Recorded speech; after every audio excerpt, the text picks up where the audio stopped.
দেখো তাহলে আমরা আজকে ব্রিদিং অ্যান্ড এক্সচেঞ্জ অফ গ্যাসটা পড়ছিলাম। আজকে আমরা এবার নেক্সট টপিকগুলো তোমাদের সাথে ডিসকাস করব। সেটা হচ্ছে লাংসের স্ট্রাকচার অবধি আমরা দেখলাম। তাহলে লাংসের মধ্যে টু সাইডে দুটো টাইপের লাংস, রাইট লাংস আর লেফট লাংস, তাকে কভার করে যে প্লুরাল মেমব্রেন, আর তার দুটো মেমব্রেনের মিডিলে আছে প্লুরাল ফ্লুইড, তার কি ফাংশন আমরা দেখলাম। এবার দেখো তোমাদের সাথে পরের পার্টটা বলি, সেটা হচ্ছে এই যে লাংস বলছি, লাংসের মধ্যে আছেটা কি, তার ইন্টারনাল যদি স্ট্রাকচারাল পয়েন্ট অফ ভিউ থেকে ভাবো, তাহলে লাংসের মধ্যে আছে ব্রঙ্কাই, আছে ব্রঙ্কাই মানে মেন পাইপটার কথা বলছি। তারপর কি আছে ব্রঙ্কিওলস, মানে আরো ছোট যে সাইড ওয়াইজ পাইপ গুলোর কথা বলছি, দেখো এই দেখো। আর একদম তারপর যে টার্মিনাল পোর্শন, সেটাকে আমরা বলছি অ্যালভিওলাই। এই হচ্ছে নিয়ে আমাদের লাংস। তাহলে what is the main important part of the lungs বললে আমাদের এনইটি লেভেলের জন্য মনে রাখতে হবে ব্রঙ্কাই, ব্রঙ্কিওলস আর অ্যালভিওলাই, এই তিনটে পার্টের কথা মনে রাখতে। আন্ডারলাইন করতে পারো, তোমার এতেও লেখা আছে। আর এই যে অ্যালভিওলাই, যেটা তোমাকে এই ছবিটায় দেখানো হয়েছে সাইডে দেখো, অ্যালভিওলাই আর তার যে পাইপগুলো আছে সেটাকে নিয়ে কি তৈরি, সেটাকে নিয়ে আলটিমেটলি যে স্ট্রাকচারটা তৈরি হচ্ছে সেটা এবার একটু তোমাকে বলি। দেখো যে তোমরা অ্যালভিওলাই দেখতে পাচ্ছ স্ট্রাকচারের মধ্যে, তার মধ্যে পালমোনারি ভেন বা পালমোনারি আর্টারিজ, ব্লাড ক্যাপিলারিজ পুরোপুরি তাকে একদম জড়িয়ে আছে। দেখো তাহলে অ্যালভিওলাটাই হচ্ছে রেসপিরেটরি আর exchange part of the respiratory system. এটা একটা আমাদের কোশ্চেন ভালো হতে পারে এখান থেকে, মানে অ্যালভিওলাই হচ্ছে মেন ইম্পর্টেন্ট সাইট। তারপরে দেখো অ্যালভিওলাইটাকে আমরা আরেকটা ভাবে ডিফাইন করতে পারি, এটা হচ্ছে একটা structural and functional unit of the lungs. মানে একদম এর মানে এর যে ফাংশন কি করবে বা কি স্ট্রাকচার হবে সেটা আলটিমেটলি অ্যালভিওলাইয়ের জন্য। এবার পরের টপিকটায় বলি, সেটা হচ্ছে তোমার internal structure of the lungs. যদি দেখো এই internal structure of the lungs মানে ওই সব পার্টগুলোই পাবো আমরা লাংসের মধ্যে, অ্যালভিওলাই, ব্রঙ্কিওলস, এইগুলো। বাট এবার তোমাদের এনসিইআরটি তে পরের একটা টপিক দেওয়া আছে দেখো, যেটা হচ্ছে তোমার মেকানিজম অফ রেসপিরেশন বা তোমাদের স্টেপস অফ রেসপিরেশন, যেটা মানে আলটিমেটলি আমরা একটু ব্রিদিং প্রসেসটার কথা বলবো, যেটাকে আমরা বলছি পালমোনারি ভেন্টিলেশন। কেন পালমোনারি বলছি, কারণ এটা লাংসের থ্রু হয় সেই কারণের জন্য। আর এই প্রসেসে আমরা কি দেখি, গ্যাস এক্সচেঞ্জ হয় বিটুইন দ্য লাংস, তার সঙ্গে অ্যালভিওলাই অ্যান্ড ব্লাডের মধ্যে। কনসেপ্টটা আগে বুঝে নাও, সেটা লাংসের মধ্যেই হয়। তারপর যে গ্যাসটা মনে করো অক্সিজেন টেক আপ করলো, সেটাকে কি করতে হয়, ট্রান্সপোর্ট করতে হয়। সো গ্যাস ট্রান্সপোর্ট, অক্সিজেনও ট্রান্সপোর্ট হয় আর কার্বন ডাই অক্সাইডও ট্রান্সপোর্ট হয়। তারপর আবার একটা জায়গায় গ্যাস এক্সচেঞ্জ হয়, দেখো যেটা টিস্যু লেভেলে গিয়ে, যে সেল বা টিস্যুটার অক্সিজেন দরকার, তখন কি করে ওই ইনহেলেশনের থ্রু যে অক্সিজেনটা এসেছিল, ব্লাডের থ্রু দিয়ে ট্রান্সপোর্ট হচ্ছিল, সে ব্লাড থেকে সেলের মধ্যে অক্সিজেনটাকে দিয়ে দেয়। আর সেলের মধ্যে কি তৈরি হয়, মেটাবলিজম প্রসেসে কার্বন ডাই অক্সাইড, তখন সে কার্বন ডাই অক্সাইডটা আবার ব্লাডের মধ্যে দিয়ে দেয়, তখনও ট্রান্সপোর্ট হয়। তারপর যে সেলের মধ্যে অক্সিজেনটা এন্টার করলো, কিন্তু এই অক্সিজেনটা নিয়ে তার লাভটা কি হবে, হবে সেলুলার রেসপিরেশন, যেখানে আলটিমেটলি এটিপি ফরমেশন হবে। তাহলে ব্রিদিং বা রেসপিরেশনের মেন ইম্পর্টেন্ট রিজনটা হচ্ছে এটিপি ফরমেশন করতে হবে in the presence of oxygen. আর অক্সিজেনটা যাতে আমরা অ্যাটমসফিয়ার থেকে ইনটেক করে এভরি সেলের মধ্যে পৌঁছতে পারি, তার জন্যই আমাদের কিন্তু এই পুরো রেসপিরেটরি সিস্টেম প্রেজেন্ট আছে। Because in every cell require the oxygen for their cellular respiration and the production of the ATP. এই হচ্ছে পুরো প্রসেসটা আমি যেটা তোমায় বললাম। কিন্তু এবার তোমাকে যেটা আমি বোঝাতে চলেছি সেটা হচ্ছে মেকানিজম অফ ব্রিদিং।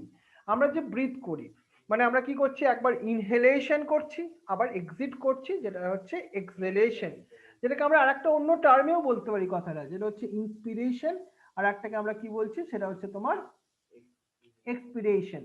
এই একই জিনিস, কিন্তু এই টার্ম দুটো আলাদা শুধু। কিন্তু এখানে কি হয়, এটা দেখো তোমরা এনসিইআরটির বইয়ের পরের যে প্যারাগ্রাফটা ওখানে তোমরা দেখতে পাবে। এখানে ইন্সপিরেশন মানে আমরা আরেকটা জিনিস ভালোভাবে বুঝো।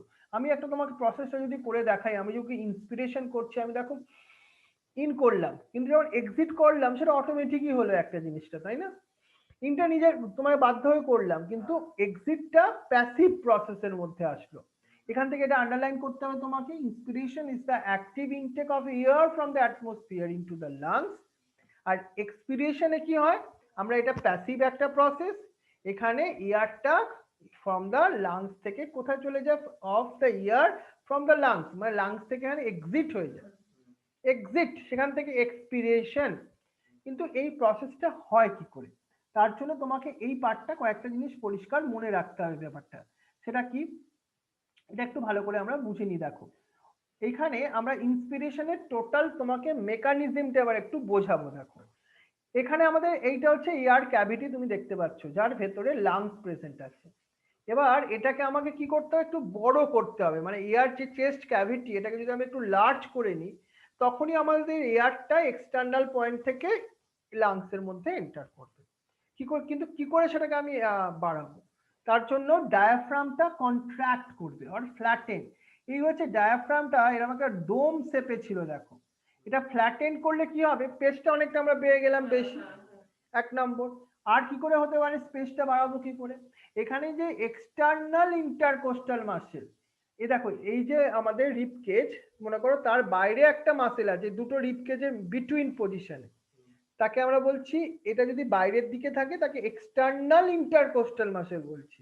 আর যদি আমার দিকে থাকে মানে ভেতরের দিকটায় থাকে, তখন তাকে আমরা বলবো ইন্টারনাল ইন্টারকোস্টাল মাসেল।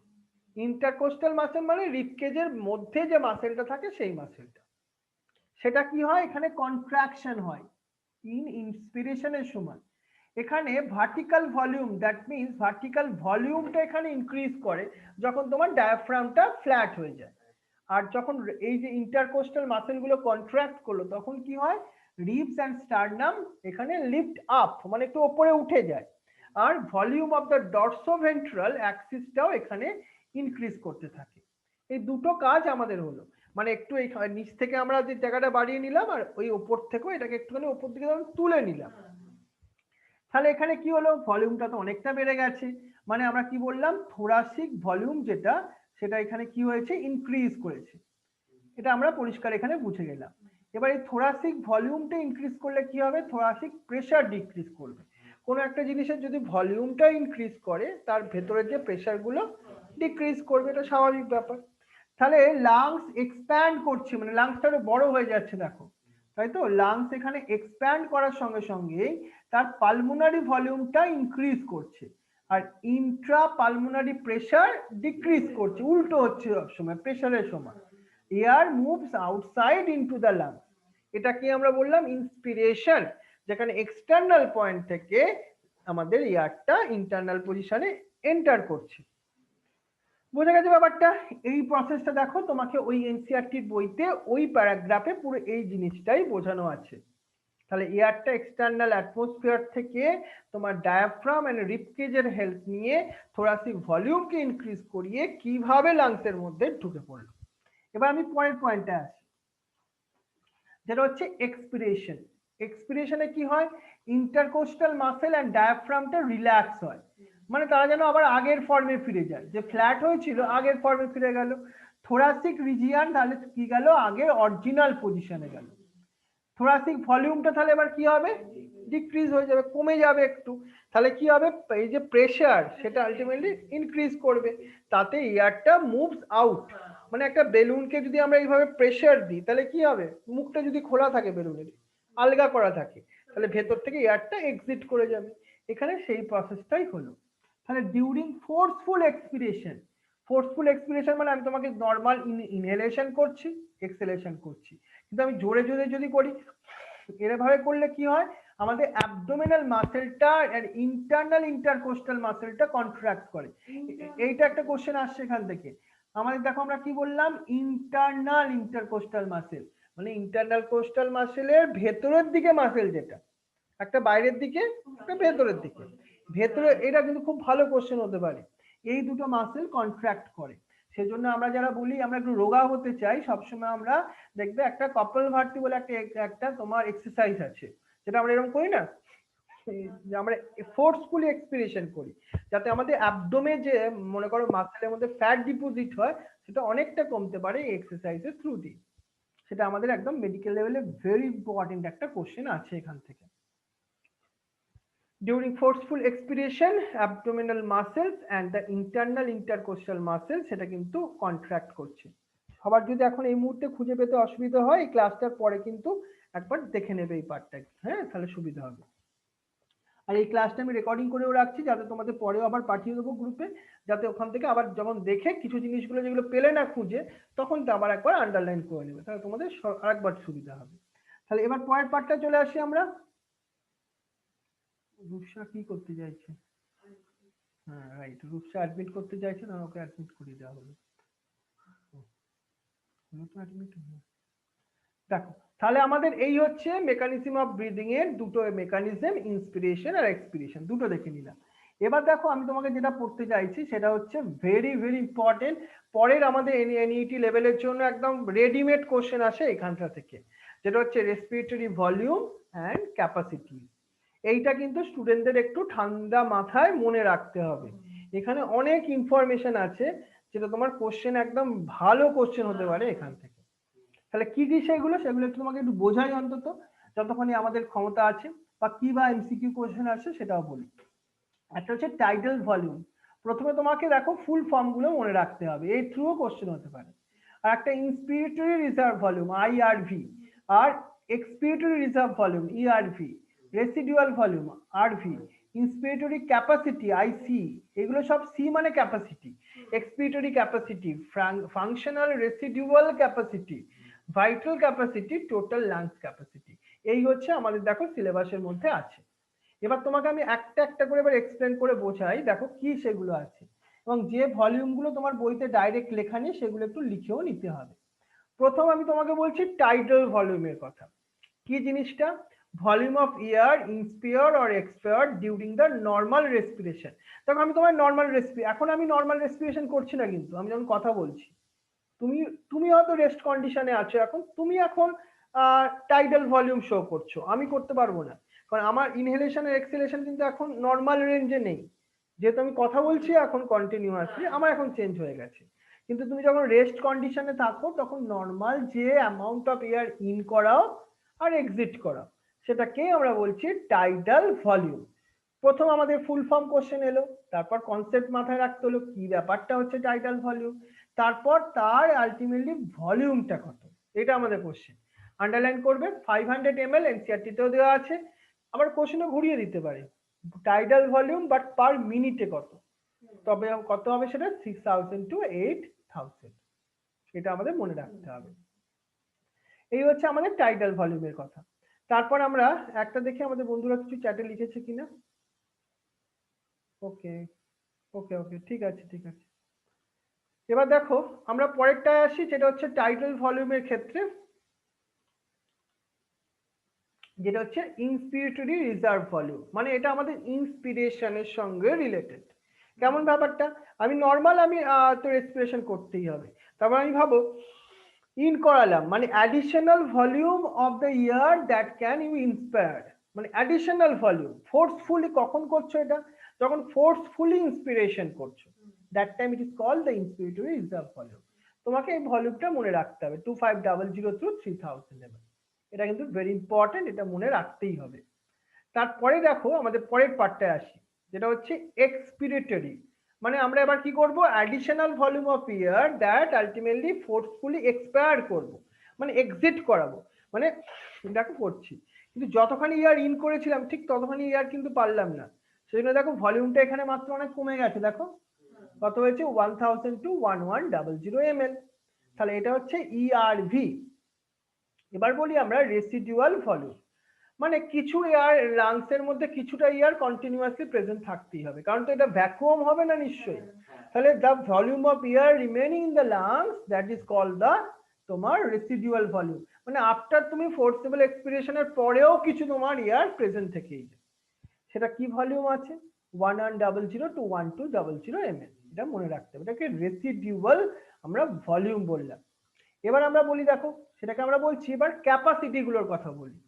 ক্যাপাসিটি মানে একটা ক্ষমতা, মানে একটা কি ক্ষমতা আছে দেখো, ইন্সপিরেটরি ক্যাপাসিটি মানে আমাদের ইনহেলেশন করবার ক্ষমতা কি আছে, কি ক্ষমতা, total volume of air inspire after a normal expiration, মানে নর্মাল আমি যত রেসপিরেশন করছি তার সঙ্গে ফোর্সফুলি আমি কতটা এয়ার ইন করাতে পারছি, সেটাই আমার লাংসের ইনহেলেশন ক্যাপাসিটি, সেটাকে আমরা ইন্সপিরেটরি ক্যাপাসিটি বলছি। সেটা আমরা দেখো টিভি প্লাস আইআরবি কে অ্যাড করলেই পেয়ে যাই, সেই ভলিউমটা একটু লিখে রাখো, এনসিইআরটি বইতে মনে হয় নেই, দেখো তোমাদের হ্যাঁ ওটা একটু ওখানে লিখে নাও। দেখো দুটোকে অ্যাড করলে যে ভলিউমটা আসে সেটা হচ্ছে 3000 থেকে 3500 ml। এটা আমাদের ইনস্ট্যান্ট মনে রাখতে হবে। এবার আমরা বলবো এক্সপিরেটরি ক্যাপাসিটি, মানে আমাদের এক্সিলেশন করার কতটা ক্ষমতা আছে, তাই তো? মানে আমরা টিভি করব, মানে টিভি টাইডাল ভলিউম তো করবোই, তার সঙ্গে ফোর্সফুলি জিআরটা এক্সিড করতে পারবো। দুটোকে অ্যাড করলেই এক্সপিরেটরি ক্যাপাসিটি 1500 to 1600 ml। এটাও কিন্তু আমাদের মনে রাখতে হবে এক্সপিরেটরি ক্যাপাসিটির জন্য। বোঝা গেল ব্যাপারটা? এরপর আসবো আমরা, দেখো ফাংশনাল রেসিডুয়াল ক্যাপাসিটি, এটা অনেক সময় ফুল ফর্ম দিয়ে কোশ্চেন আসে প্রথম। তারপরের কোশ্চেনটা আসে এর মানেটা কি। দেখো volume of air remaining the lungs after a normal expiration, মানে নর্মাল এক্সপিরেশন করার পরে যে ভলিউম অফ এয়ার প্রেজেন্ট থেকে যায় সেটাকে আমরা কত এমএল বলছি, মানে ইআরভি আর আরভিডিকে ক্যালকুলেট করলেই আসে, তাই তো? Volume of air remaining in the lungs after a normal expiration, সেটা হচ্ছে 2100 to 2300। এই ভলিউমটা একটু লিখে রাখতে পারো। দেখো ফাংশনাল রেসিডুয়াল ক্যাপাসিটি। এরপরে আসবো আমরা ভাইটাল ক্যাপাসিটি, এটা কোশ্চেন অনেকবার আসছে কিন্তু। ভাইটাল ক্যাপাসিটি মানে কি, ভালো ভালো তুমি এইটা তোমাকে ছোট্ট করে মাথা অলওয়েজ মনে রাখতে হবে। ভিসি মানে ইআরভি টিভি প্লাস আইআরভি, তিনটাকে কম্বাইন করলে যেটা হয় সেটাই ভাইটাল ক্যাপাসিটি। মানে volume of air that can breathe in after a force expiration or volume of air that can breathe out after a forceful inspiration, সেই টোটালটাকে আমরা কি বলছি, ভাইটাল ক্যাপাসিটি। তোমাকে কিন্তু ইআরভি প্লাস টিভি প্লাস আইআরভিটা একদম এনসিআরটি তেও দেওয়া আছে, এটা মনে রাখতে হবে তোমাকে। এর ভলিউমটা হচ্ছে 3500 to 4500 ml। এটা একটু সাইডে লিখে নাও, এটা বেটার হবে। তাহলে ভিসি দিয়েও একটা ভালো কোশ্চেন হতে পারে। এরপর আমাদের কোশ্চেনটা আসছে টোটাল লাংস ক্যাপাসিটি, যেটা আমাদের টিএলসি, মানে আমাদের টোটাল লাংসের কি পাওয়ার, যে কি ক্ষমতা আছে। এর জন্য কি কি আসবে, এটা total volume of the air in the lungs after a maximum inspiration, তাহলে আরভি হবে, মানে রেসিডুয়াল ভলিউম। ইআরভি টিভি আইআরভি সবগুলোকে কম্বাইন করলে যেটা হয় সেটা 5000 to 6000 ml। এটা হচ্ছে টোটাল লাংস ক্যাপাসিটি। বুঝতে পেরেছো ব্যাপারটা? তাহলে এই নিয়েই তোমার কিন্তু এই কোশ্চেন গুলো, অনেকগুলো কোশ্চেন আসতে পারে। মানে পরের দিন আমাদের যে হোমওয়ার্কটা থাকবে সেটা এই চ্যাপ্টারের প্রথম থেকে তোমার এই রেসপিরেটরি ক্যাপাসিটি অবধি, এত অবধি থাকবে, রাইট? এর পরের দিন আমরা রিমেনিং এই চ্যাপ্টারটা পুরোটা পড়বো, যাতে আমাদের এই চ্যাপ্টারটা পুরোটা কমপ্লিট হয়ে যায়। হ্যাঁ আজকে আমাদের তাহলে এত অবধি থাকবে। তোমাদের কারোর কিছু ডাউট থাকলে এবার একটুখানি বলো। হ্যাঁ একজন স্টুডেন্ট সম্রাট বলছে ও ভিসিটা আরেকবার বলতে, চলো একবার ভিসিটা ওকে একটু বোঝাই। দাঁড়াও এক সেকেন্ড, ভিসিটা একটুখানি দেখাই আমরা ওকে। দেখো ভিসি মানে সম্রাট যেটা হচ্ছে ভাইটাল ক্যাপাসিটি, মানে volume of air that can breathe in after a force expiration. মানে মনে করো একটা টাইডাল ভলিউম নর্মাল যে আমরা কত করতে পারছি, তার সঙ্গে সঙ্গে ইআরভি মানে এক্সপিরেটরি রিজার্ভ ভলিউম, আর যতখানি আমরা এয়ারকে ইন করতে পারছি, টোটাল যে আমাদের সেই ক্ষমতাটা বা ক্যাপাসিটিটা কতটা, এই তিনটেকে কম্বাইন করে যেটা ভলিউম তৈরি হচ্ছে সেটাকেই আমরা বলছি ভাইটাল ক্যাপাসিটি। বুঝেছো সম্রাট?